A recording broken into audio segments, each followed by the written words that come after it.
Yes. How do you deal with the God complex? Because you are kind of playing God in there. Well, I don't And think how I do have you- that issue. I'm very much aware of my own shortcomings. Yeah, and the you limits. do. You're very easy to talk to be with. You're very approachable.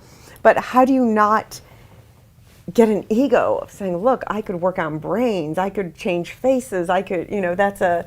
No, it's interesting because you do it every day. And I think that there are people who perhaps get a God complex. Yeah, most. When I've talked to surgeons, or especially plastic, Egotistical. very much so. Well, I think the And majority... they try to be intimidating to others. And See, I don't like that type of Yes. personality. And I know people who are very pretentious and arrogant, and patients sometimes leave their office crying, and that's not the way I like to operate. And I think that's not admirable at all.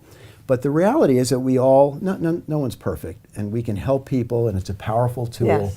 But if your ego gets command of you, then bad things are going to happen. I think so. So Absolutely. we try our best to be the best we can and the best individuals we can. So what obstacles have you had in life, if any? I'm sure we all have had our challenges, either in grade school or college or in your profession. Did you ever have a hard time where you had to shift things and then came out on the other side? Well, I don't know if this answers your question, but the biggest challenge I had, I think, was getting through a divorce. I had a 5-year-old daughter, and I was kind of shocked by it, and it was, and I'm a pretty stable person, but it was emotionally very tumultuous. There was a lot of turmoil, and it was hard to continue and get through that. Especially the first 3 to 6 months was very shocking to the system, and very difficult, but succeeded. My ex-wife and I are friends now, many years later, and work very cooperatively. So it was a good lesson that you can get through what at the time seemed like a horrible, unconquerable experience, and yet move on with life.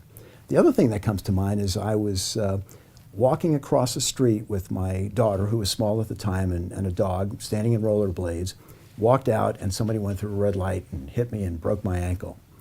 And after about 10 days, I had to make the decision whether I was going to go back to work, hopping on one foot for the next 2 months, or not. And make a long story short, I made the decision to go back to work. And walking on one foot for 2.5 months, 24 hours a day, really taught me something, that I could even operate and I could go back, and my practice was busy, that you can overcome challenges of all sorts. And then anything you face in the future seems easier because you've gotten through these experiences. So those are the two things that come to mind. I think otherwise I was really blessed. I had a very, very good home situation, a very loving mother, extraordinarily supportive, strongly supportive father,